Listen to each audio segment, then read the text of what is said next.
Kezia dan Raymond saling bertukar senyum mengantar matahari masuk ke peraduan, meninggalkan bias jingga dan indah di langit lalu menggelap. "Indah?" tanya Raymond lembut. Kezia mengangguk dengan senyum tipis menghias wajah. "Ayo, waktunya makan," ajak Raymond sambil mengulurkan tangan untuk mengajak Kezia bangun. Kezia menerima uluran tangan Raymond dan berdiri. Setelah itu, dengan sopan ia menarik tangannya. Mereka berjalan bersisian sambil bercerita menuju restoran yang ada di resort. Tiba-tiba pandangan mata Kezia beradu dengan mata tajam milik seorang pria tampan. Seketika jantungnya berdegup kencang. Mata itu menatapnya sangat dingin dan penuh kemarahan. "Darrell," sapa Raymond yang ternyata juga sudah melihat Darrell. Kezia hanya terdiam dan menunduk. Di depannya, terlihat Darrell dan beberapa orang sedang duduk mengelilingi sebuah meja bundar. "Halo Ray, sedang kencan?" tukas Darrell. Matanya tidak menatap Raymond, tapi Kezia. Kezia makin menunduk. Tahu Darrell menyindirnya, tapi ia di sini bukan untuk berkencan, hanya jalan-jalan. Raymond tertawa kecil, sedangkan beberapa orang di dekat Darrell hanya menatap tanpa kata. "Silakan dilanjut, kami duduk di sana saja," kata Raymond santai sambil menunjuk meja lain. Darrell mengangguk kecil, matanya tak lepas menatap Kezia. Dan sore yang indah itu pun berubah buruk bagi Kezia. Ia sudah tidak bisa menikmati hidangan makan malam yang tampak sangat lezat. Ia dapat rasakan ada sepasang mata tajam yang terus memerhatikannya, membuatnya merasa tidak nyaman. Raymond terlihat sangat santai, menikmati kebersamaan mereka tanpa sedikit pun merasakan aura tegang di sekitar mereka. Dalam diam, Kezia berharap agar Raymond segera mengajaknya pulang. Jika lebih lama lagi, ia yakin dirinya akan hangus terbakar oleh tatapan Darrell yang berlumur api kemarahan. Darrell berbaring gelisah di ranjang kamarnya. Waktu sudah pun menunjukkan pukul 12:30 malam. Tapi matanya masih saja setia menatap langit-langit kamar. Dadanya masih terasa berat menahan kesal pada Kezia. Tadi malam mereka baru saja melalui malam yang indah. Tapi hari ini, Kezia telah bersukaria bersama pria lain. Apa hubungan mereka tadi malam tidak membawa arti apa-apa? Darrell pikir karena itu kali pertama bagi Kezia, maka akan meninggalkan kesan yang mendalam. Ternyata Kezia melupakannya begitu saja. Darrell bangun dan duduk di tengah ranjang, menghela nafas panjang dan menatap kosong kamarnya yang remang-remang oleh cahaya lampu tidur. Entah mengapa ia memikirkan Kezia seperti ini. Padahal dari awal bertemu, ia sama sekali tidak tertarik pada gadis kampung itu. Tapi sekarang, semua terasa berbalik. Kezia yang dulu tidak ia inginkan itu telah menarik perhatiannya. Bukan hanya karena kecantikannya, namun ada rasa yang tak mampu Darrell jelaskan telah menyelubungi hatinya. Ia mulai bimbang melihat kedekatan Raymond dan Kezia. Darrell mengerang frustasi. Apa yang harus ia lakukan? Ia ingin segera keluar dari kamar dan mendatangi Kezia, menegur dan memarahinya karena sudah berani jalan-jalan dengan pria lain. Lalu setelahnya mencium bibir mungil menggoda itu dengan liar, mencumbu sekujur tubuhnya dengan panas, meninggalkan jejak di setiap senti kulitnya, lalu menyatukan tubuh mereka. Darrell mendesis jengkel tatkala sesuatu di celananya bereaksi dengan cepat. Bagaimana mungkin dengan hanya memikirkan kehangatan Kezia, kelelakiannya langsung bereaksi seperti ini. Alih-alih mendatangi Kezia, Darrell berakhir di bawah guyuran air shower yang dingin di kamar mandi. Tubuhnya menggigil, namun hanya inilah satu-satunya cara agar pusat dirinya mengendur, agar otaknya dingin. Mendatangi Kezia dengan Raymond berada di kamar sebelahnya adalah hal yang sangat beresiko untuk dilakukan. Jika ketahuan, maka pilihannya adalah ia terlihat seperti majikan mesum yang menggagahi pembantunya, atau mengakui sejujurnya bahwa Kezia adalah istrinya. Kedua pilihan yang sangat buruk. Darrell tidak mau memilih salah satunya. Menjelang pukul 8 pagi, Kezia terlihat sibuk mengurusi dapur. Sedangkan Darrell duduk di balik meja makan dengan segelas kopi hitam yang masih mengepul. Sejujurnya Kezia merasa ruangan di sekitarnya menjadi sempit tatkala ada Darrell di dekatnya. Apalagi setelah dipergoki jalan berduaan dengan Raymond kemarin sore. Kezia makin merasa tidak nyaman.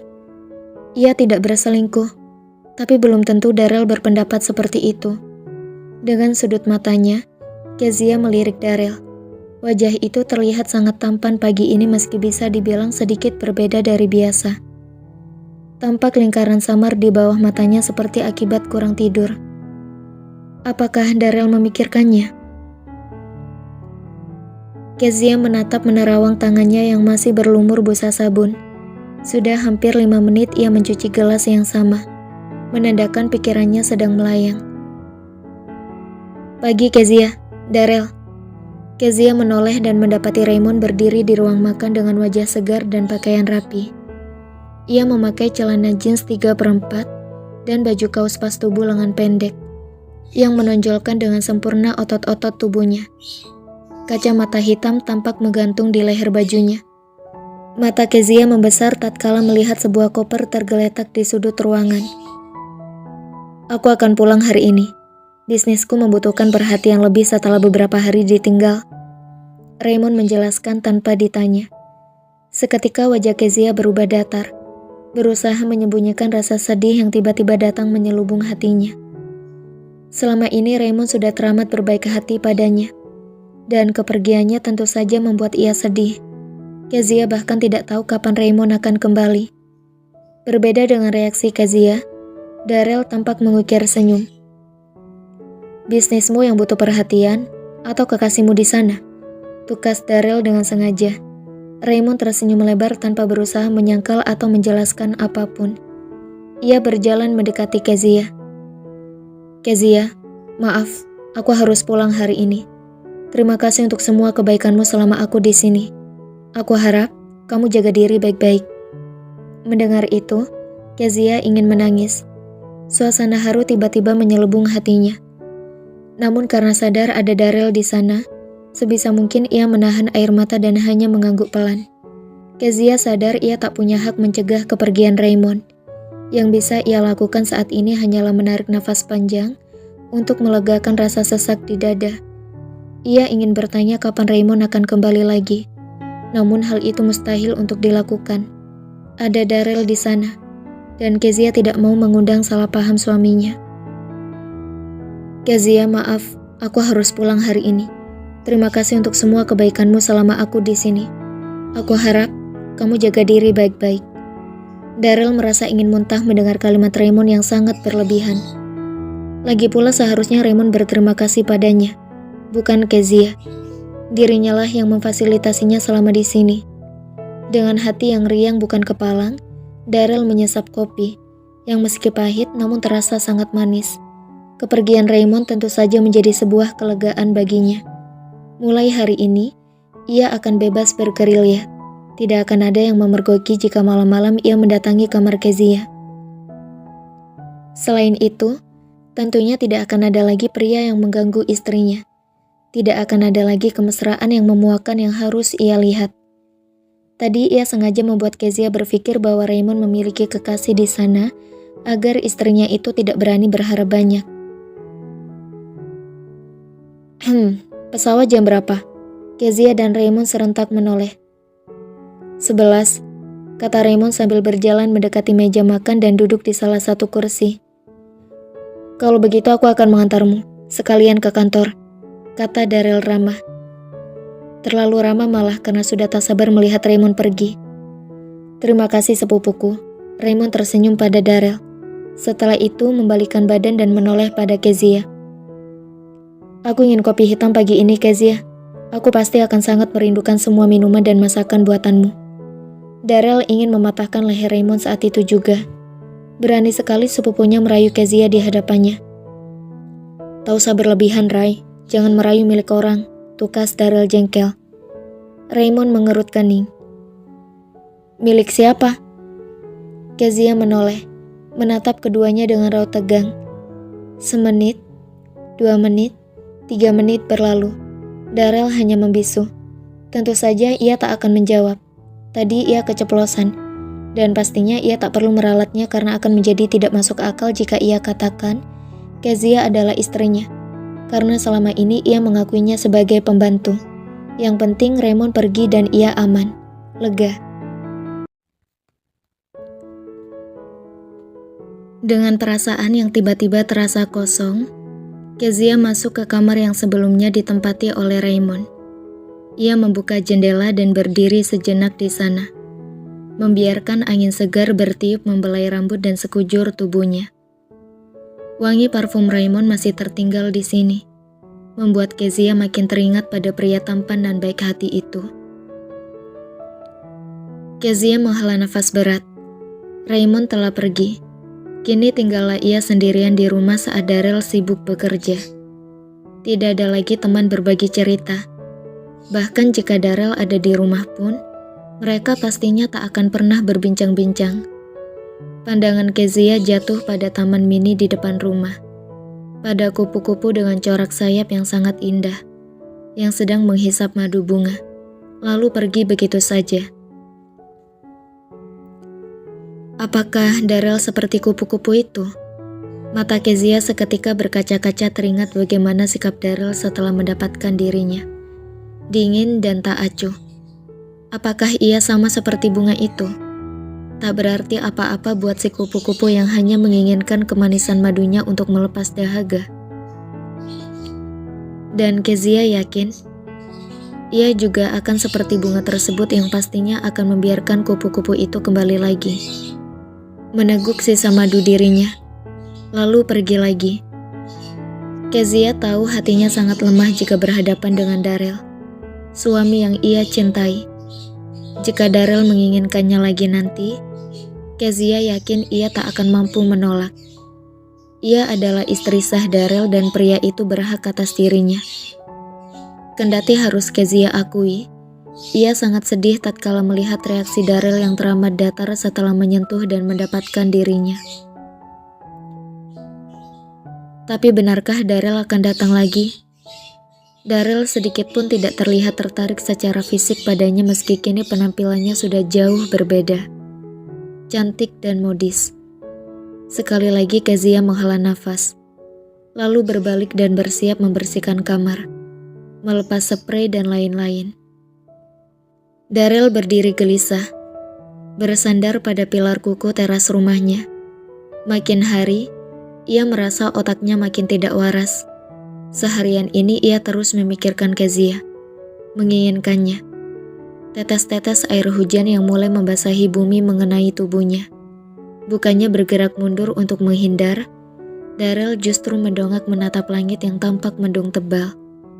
Seketika ingatannya kembali pada kejadian di kampung Kezia, pada kenangan manis di ranjang tua itu saat hujan turun dengan lebatnya, pada wangi tubuh Kezia, pada kehangatan dan kelembutan kulitnya. Semua terasa memabukkan. Memikirkan itu membuat sesuatu bereaksi di pusat dirinya. Darrell mengumpat kecil. Gairahnya bangkit begitu saja hanya dengan mengingat kejadian malam itu. Dan kali ini, Darrell tidak tahu bagaimana melampiaskannya. Ia bukanlah tipikal laki-laki yang suka kencan satu malam. Dan untuk mengajak Kezia kembali mengulanginya, sungguh Darrell tidak tahu caranya. Satu sisi ia gengsi, tapi di sisi lain, ia butuh. Sebagai suami, tentu saja ia memiliki hak penuh pada tubuh Kezia. Hanya saja masalahnya adalah, sejak awal ia menolak Kezia. Apa yang harus ia lakukan sekarang untuk mendapatkan haknya? Kezia memang tidak menolak saat ia gauli. Tapi bagaimana memulainya? Ia tidak mungkin merayu Kezia dengan segala kalimat gombal yang berlebihan. Dalam gelisah dan perang batinnya, tanpa sadar Darrell berjalan meninggalkan beranda, membuka pintu dan melangkah lebar melewati ruang tamu dan ruang tengah. Lalu menapaki anak tangga satu demi satu, naik ke lantai atas. Ia baru menyadari apa yang ia lakukan saat tangannya kini telah membuka pintu kamar Kezia. Malam telah larut, suasana rumah sangat sepi. Dalam samarnya cahaya lampu tidur, Darrell dapat melihat bahwa Kezia sudah terlelap. Tubuh mungil itu meringkuk memeluk guling. Tampak kedinginan oleh suhu pendingin ruangan yang bekerja dengan baik. Selimut terlihat tergeletak di ujung kakinya. Darrell melangkah masuk. Saat tiba di dekat ranjang, seketika nafasnya memburu. Darahnya terbakar tatkala melihat tubuh indah Kezia dalam balutan gaun tidur tipis. Dengan menahan nafas, Darrell duduk di sisi ranjang. Ditatapnya wajah polos istrinya saat tertidur. Sungguh sangat cantik. Mengapa ia tega bersikap kasar pada wanita secantik Kezia? Darrell menghela nafas pelan. Selama ini ia tak pernah bersikap kasar pada wanita manapun. Hanya karena pada awalnya ia menikahi Kezia karena terpaksa, lalu ia mengasari wanita itu dengan sikap dan kata-katanya. Perang berlangsung di batin Darrell. Ia memijit kepalanya, antara pusing karena tidak bisa tidur juga karena mengantuk dan merasa bersalah. Akhirnya Darrell menarik selimut untuk menutupi tubuh Kezia. Tapi saat selimut itu baru ditarik hingga mencapai lutut Kezia, Darrell goyah. Api gairahnya menyala-nyala membakar, membuat pusat dirinya terasa sakit menuntut penuntasan. Akhirnya Darrell menghentikan gerakannya. Ia kini justru mulai membelai paha langsing itu. Nafasnya memburu saat merasakan kulit yang halus dan mulus. Darrell terus mengelus membuat kulit yang tadi terasa dingin, kini mulai hangat. Tanpa sadar, elusan Darrell makin naik ke atas, ke pinggul sensual istrinya dan membuat nafasnya kian memburu. Darrell benar-benar tak mampu membendung hasratnya. Ia tidak pernah merasa seperti ini sebelumnya pada wanita manapun. Sebuah hasrat yang begitu menggebu dan tak terkendali. Darrell terjebak dalam pesona Kezia yang memabukkan.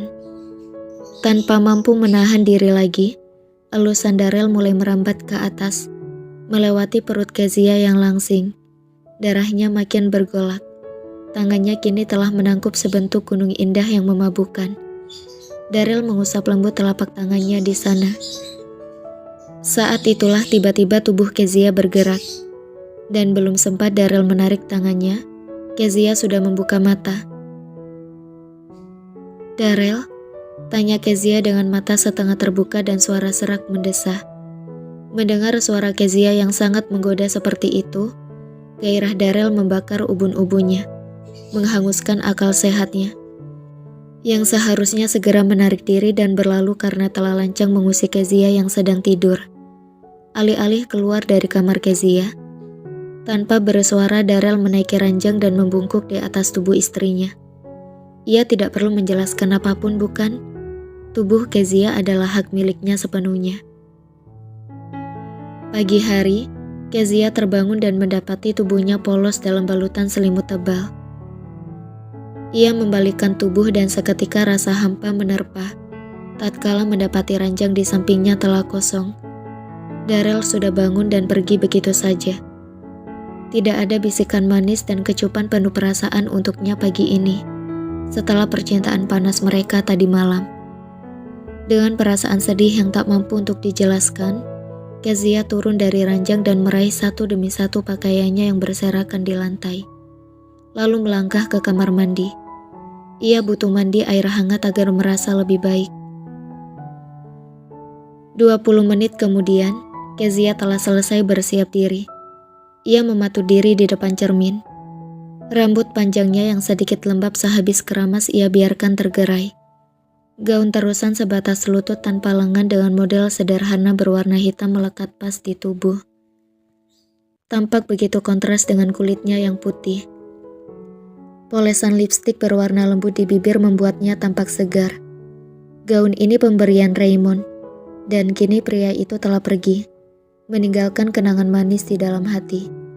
Dengan langkah pelan, Kezia menuruni anak tangga. Saat ia tiba di ruang makan, Darrell tampak sudah berada di sana dengan segelas kopi panas di atas meja. Kezia ingin tersenyum dan menyapa Darrell, namun wajahnya terasa kaku. Lidahnya keluh, apalagi melihat sosok itu bersikap tak acuh meski tahu ia sudah berada di sana. Tanpa diinginkan, rasa sedih kembali menusuk hati Kezia sekali lagi. Seharusnya ia tahu akan mendapat pemandangan dan perlakuan seperti ini lagi dan lagi. Wajah Darel teramat dingin dan datar meski tadi malam mereka telah melewatkan malam yang panas dan penuh gairah. Kezia menahan sebag di dada. Ternyata hatinya tidak siap. Ia terlalu berharap pagi ini akan melihat senyum ramah Darel. Senyum bahagia atas apa yang sudah mereka lakukan tadi malam. Setelah puncak-puncak kenikmatan yang mereka gapai bersama.